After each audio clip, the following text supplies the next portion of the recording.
मतलब इसको साधारण मत समझना कि आप ऐसे मौज मस्त, नहीं, खूब भजन करो।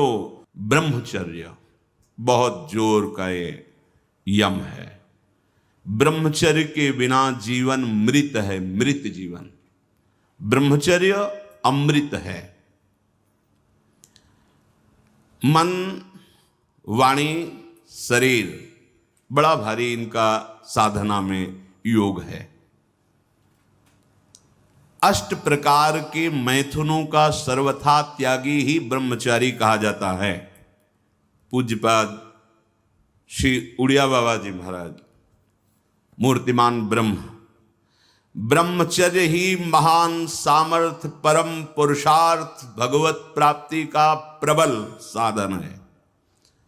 परम सुख का, परम शांति का, परम स्मृति का, महान धृति का ये प्रधान साधन ब्रह्मचर्य है।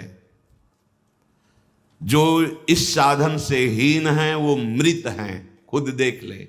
स्मृति काम नहीं, शरीर में विशेष रजोगुण का प्रभाव, भोग वासना से जलता हुआ हृदय, छल कपट, आगे चलकर शरीर पीड़ा से युक्त हो जाना, बुझा बुझा स्वभाव रहना, हृदय में एक विशेष चिंता, कल्पनात्मक भय, विषाद और पशुवत आचरण, ब्रह्मचर्यहीन जीवन। जो ब्रह्मचर्य धारण करना चाहे, भगवत मार्ग में जो चलते हैं उनके लिए तो है ही, पर जो भी परम सुख, परम आनंद और लोक में उन्नति, परलोक में परम पद, उसे ब्रह्मचर्य अवश्य धारण करना चाहिए। वैरागी के लिए नैष्ठिक ब्रह्मचर्य, आजीवन ब्रह्मचर्य। प्रवृत्ति गृहस्थ मार्ग के लिए संयम पूर्वक ब्रह्मचर्य का बर्ताव करना। जब तक पाणी ग्रहण संस्कार ना हो तब तक ब्रह्मचर्य अवश्य रहो। यदि उस समय तक ब्रह्मचर्य नहीं रहते तो तुम गृहस्थी को ठीक से नहीं चला पाओगे, वास्तविक अच्छे गृहस्थ नहीं बन सकते हो। जो तुम्हारी गृहस्थ की वृत्तियां हैं उनमें तुम सफल नहीं हो पाओगे। व्यभिचार व्यक्ति का सर्वनाश कर देता है। 20 वर्ष या 22 वर्ष की अवस्था तक तो सबको, जो भी बच्चे हैं उनको शिक्षा देनी चाहिए, ब्रह्मचर्य का ही पालन करें। बहुत सुंदर खेती गेहूं की लहलहाती हुई है, और देहाती भाषा में उसे गलेत कहते हैं। गलेत मतलब बाली निकलने को है। अब काट लो आप, एक दाना नहीं मिलेगा, और थोड़ा रुक जाओ धैर्य पूर्वक, बाली आ जाने दो, उसमें दाना पड़ने दो और दाना पक जाने दो, तो 1 बीघा खेत में 40 मन गेहूं होगा। ऐसे ही जो आप 13-14 वर्ष की अवस्था से आपके अंदर परिवर्तन होता है, एक भोगाकर्षण होता है सबके अंदर, सबके अंदर। जो इस भूमि में जन्मा है, या भगवान या भगवत प्राप्त महापुरुष कारक पुरुष, उसकी बात तो अलग है। अन्यथा जो भी जन्मा है, जहां 12, 13, 14 वर्ष की अवस्था होती है तो काम वेदना जागृत होने लगती है। मन एक अलौकिक आकर्षण, भोगाकर्षण की तरफ भागने लगता है। एक चाह होती, कोई हमारा ऐसा दोस्त हो, कोई हमारा ऐसा प्यारा हो जिसको हम अपना जीवन समर्पित करें। ऐसा होता है, एक वो माया का ऐसा आकर्षण होता है। इसीलिए पूर्व में गुरुकुल भेजा जाता था, बिल्कुल भोग विलासता से दूर, एकांत में महान ब्रह्म ऋषियों के शासन में, चाहे वो राजकुमार हो चाहे गृहस्थ बालक हो, एक ही संगत में बैठाल कर अध्यात्म विद्या के द्वारा, नियम संयम यम के द्वारा उन्हें पूर्ण किया जाता था। उनका ज्ञान पूर्ण, उनका संयम पूर्ण, विचार उनका सत्य, फिर वहां निर्णय लिया जाता था। अब मैं आजीवन नैष्ठिक ब्रह्मचारी रहकर संन्यास लूंगा, अब मैं गृहस्थ में जाऊंगा। दोनों की पद्धतियां थी। गुरुजनों को संतुष्ट करके एक विरक्त मार्ग में चले जाते, गृहस्थ मार्ग में। जो गृहस्थ मार्ग में जाते, पाणी ग्रहण हुआ, उसमें भी गुरुकुल में रहकर शिक्षा मिली है। कब, कैसे, किस विधान से हमें ब्रह्मचर्य का गृहस्थ में प्रयोग करना है। ऐसा नहीं कि मनमानी व्यभिचार प्रवृत्ति। यहां तो अब ऐसे आचरणों की बढ़ोतरी हो रही जहां शास्त्र, संयम, गुरुजनों की आज्ञा, इनका तो कोई महत्व ही नहीं रह गया है। कैसी कलयुग की विचित्र मलिन चाल। जिस अवस्था में असंग रहकर विद्या का अध्ययन करना, स्वास्थ्यवर्धक चेष्टाएं करके स्वस्थ होना, समाज सेवक, देश सेवक, परिवार को सुख पहुंचाने वाला आचरण, अध्यात्म विद्या का ज्ञान, वहां छोटे से ही भोग वासना प्रवृत्ति की बढ़ोतरी, वो दोस्ती, विपरीत भावनाएं, व्यसन। समलो भाई, सबसे हाथ जोड़ के कह रहा हूं, बहुत कीमती आपका जीवन है। जिस जीवन को छोटे छोटे बच्चे गांजा, भांग, अफीम, ड्रग्स, चरस, ये क्या हो रहा है? अभी आपकी 20-22 वर्ष की अवस्था है, आप व्यसन में आसक्त हो गए, आप व्यभिचार में आसक्त हो गए, तो किस बुद्धि से आप देश सेवा करेंगे? किस बुद्धि से आप अपना उद्धार या अपने परिवार को सुख पहुंचाएंगे? ब्रह्मचर्य जीवन है, ब्रह्मचर्य जीवन है। ब्रह्मचर्यहीन जीवन मृत्यु है। पूज्यपाद सिउड़िया बाबा जी महाराज, साक्षात ब्रह्म। जिसको ब्रह्मचर्य धारण करना है, ध्यान देकर सुनिए। सबसे पहला कार्य उसकी दिनचर्या में, चाहे बच्चा हो, चाहे जवान हो, या जो कोई भी हो, सूर्य उदय के पहले रात्रि के चौथे प्रहर में ही जाग जाना चाहिए। अपने तो अर्धरात्रि के बाद ही जाग जाते हैं। चौथे पहर में प्रातः 4 बजे बिल्कुल जग जाना चाहिए। और जो 8-10 बजे तक सोता है, वो कोई भी हो, ब्रह्मचारी रह ही नहीं सकता, ब्रह्मचर्य रह ही नहीं सकता। वो स्वप्न दोष का शिकार होगा, वो नाना प्रकार की कुचेष्टाओं का शिकार होगा, पक्का। क्योंकि बुद्धि को सत्य प्रकाश की तरफ प्रेरित करने वाले भगवान भुवन भास्कर हैं। वो पधार रहे हो, आप सो रहे हो सैया पे, आपकी आयु, श्री, कीर्ति, बल सब नष्ट होगा। देखो ना, जो 10-10 बजे तक सोते हैं, देखो ना, उनसे बात करके देखो, एकदम ऐसा लगता है बुझा हुआ जीवन, कोई भागवतिक तेज उत्साह न वाणी में, न नेत्रों में, न तन में। क्या जीवन, मृत जीवन। सबसे पहला नियम लीजिए, जहां भी आपको शब्द सुनाई दे, आपका जीवन ब्रह्मचर्य ही अमृत है और आपका जीवन ब्रह्मचर्य ही नहीं मृत्यु है। ब्रह्मचर्य रहने के लिए आपको अपनी दिनचर्या सुधारनी होगी। प्रातः 4 बजे आपको उठना ही होगा, तभी आप ब्रह्मचर्य रह सकते हैं। अगर आप नहीं उठते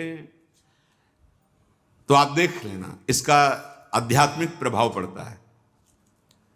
आप देखिएगा 3 बजे से लेकर के सूर्य उदय के तक अगर आप सोते हैं तो आपका स्वप्न दोष बढ़ेगा, आपका संयम बिगड़ेगा। अगर आप कोई ऐसी कुचेष्टाएं नहीं किए हैं तो स्वप्न दोष की संभावना ही नहीं होती। आप बाल्यावस्था से कुचेष्टाएं करते हैं, संयम विरुद्ध रहते हैं, तो आप ना चाहते हुए फिर सामर्थ्यहीन हो जाते हैं, ब्रह्मचर्यहीन हो जाते हैं। बहुत ध्यान दें, ये अध्यात्म में जैसे पूरा मकान बनने के लिए नींव मजबूत होना जरूरी है। चाहे जयखंड का बना लो आप, अगर नींव मजबूत है, नींव मजबूत नहीं तो फिर मकान ढह जाएगा। ऐसे ही ब्रह्मचर्य हर मार्ग की नींव है। चाहे जिस मार्ग में चलना चाहो, चाहे जिस संप्रदाय में चलना चाहो, चाहे लौकिक मार्ग हो या पारलौकिक, आपका ब्रह्मचर्य नींव है जीवन की। इसको मनोरंजन मत समझो। कैसी तुम्हारी दुर्बुद्धि, अपने हाथ से तुम अपना नाश करते हो। कैसी कैसी दुर्बुद्धि जागृत हो गई, सावधान। पूज्यपाद बाबा कह रहे हैं, जब प्रातः काल उठो, कोई भी हो, अगर थोड़ी भी आस्तिकता है तभी तो ब्रह्मचर्य की भावना आप धारण करोगे। तो उठकर पहला कार्य प्रभु का स्मरण। अपने तो प्रभु के स्मरण की सरसता प्राप्त करने के लिए पहले तो गुरुदेव और भक्तों का स्मरण, फिर प्रभु को। मोरे मन प्रभुस विश्वासा, राम ते अधिक राम कर दासा। भक्त सुमिरन से भगवान बहुत जल्दी प्रसन्न हो जाते हैं। हरि को निज यस्ते अधिक भक्तन यस पर प्यार।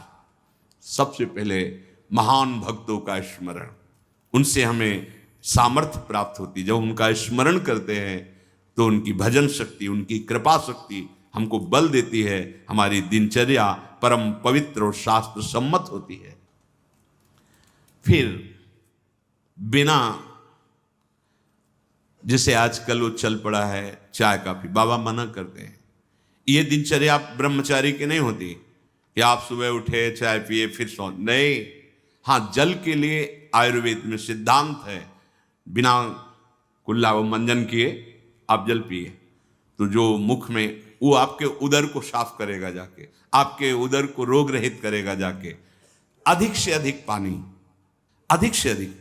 अगर उल्टी हो जाती तो और अच्छा होता है। जैसे आप पिए 2-4-10 कदम टहले, आपको उल्टी लगे, अगर उल्टी कर दिया तो बहुत अच्छा होगा, क्योंकि पित्त और सब गर्मी निकल गई, नहीं हो रही, पच गया है। फिर इसके बाद आप शौच स्नान आदि क्रिया कीजिए।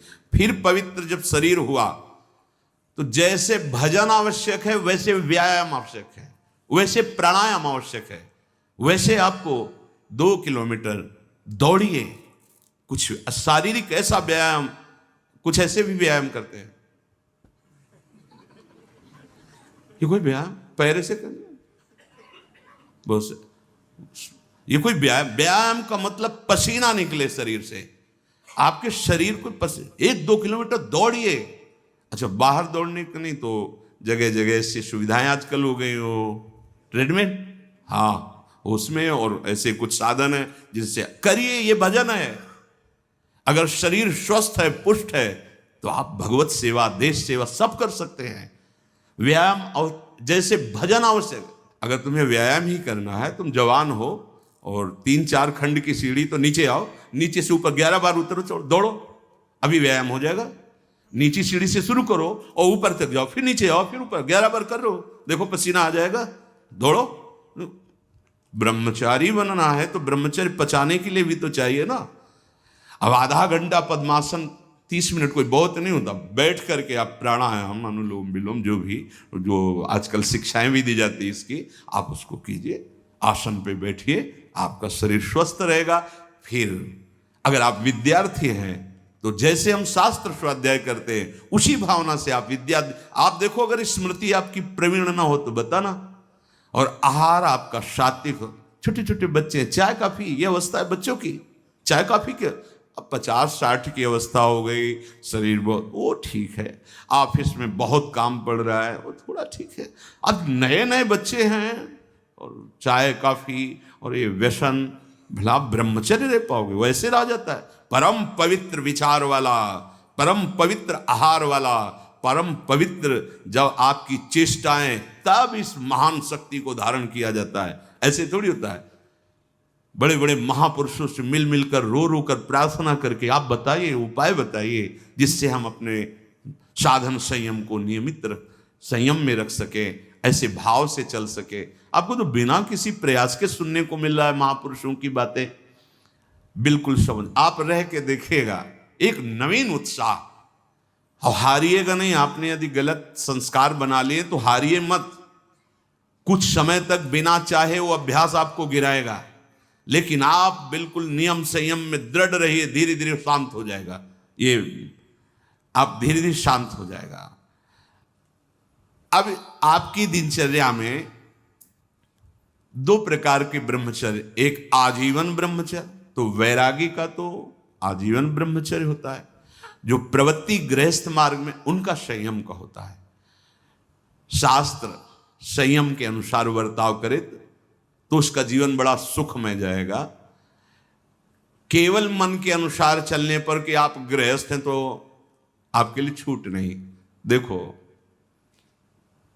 परम ब्रह्मचारी भीष्म जी अपहरण करके स्वयंवर में जीत कर जबरदस्ती राजकुमारी, वो एक राजधर्म है, मैं ले जा रहा हूं राजकुमारियों को महाराज विचित्रवीर के लिए हस्तिनापुर के सिंहासन पर आरूढ़ है, जिसकी ताकत हो छोड़ा, वो राजाओं का है। अंबा ने तो अस्वीकार कर दिया कि या तो आपने अपहरण किया, आप स्वीकार कीजिए, नहीं तो मैं उनको दो जो। अब वो संयम को भूल गए।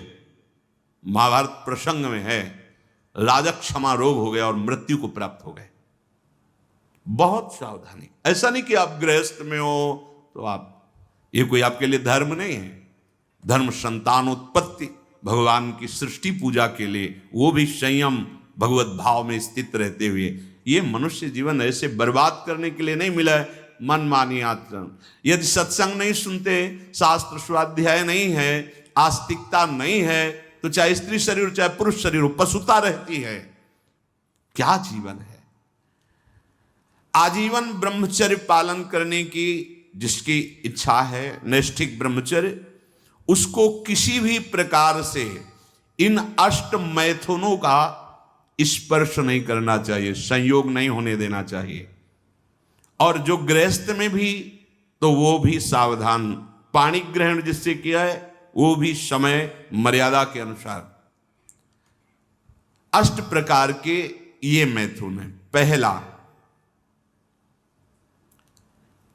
जब हम कोई गंदी बातें सुनते हैं, गंदी बातें देखते हैं, तब हमारे अंदर गंदी बातों का चिंतन होता है, फिर संकल्प बनता है। पहला, जो हम देखते हैं उस पर सुधार करो, जो हम सुनते हैं उस पर देखो। कोई ऐसी बात तो नहीं सुन रहे जो हमारे अंदर काम जागृत कर दे, कोई ऐसा दृश्य तो नहीं देख रहे जो हमारे अंदर काम जागृत कर दे, कहीं हम ऐसी कोई बातें तो नहीं बोल रहे हैं जो काम उत्तेजना प्रकट कर दे। 3 बातें। पहला, ध्यान दीजिए, इसी से भोग संकल्प बनता है। पहला, भोग संकल्प त्यागी।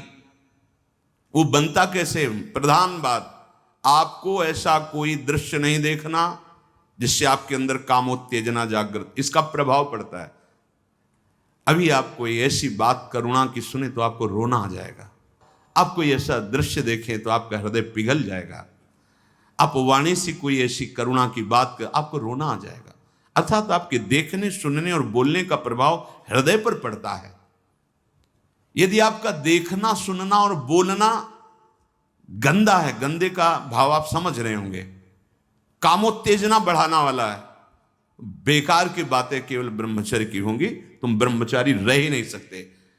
आप देखो गंदी बातें, सुनो गंदी बातें, बोलो गंदी बातें, और आप ब्रह्मचारी रह सको, सवाल ही नहीं उठता।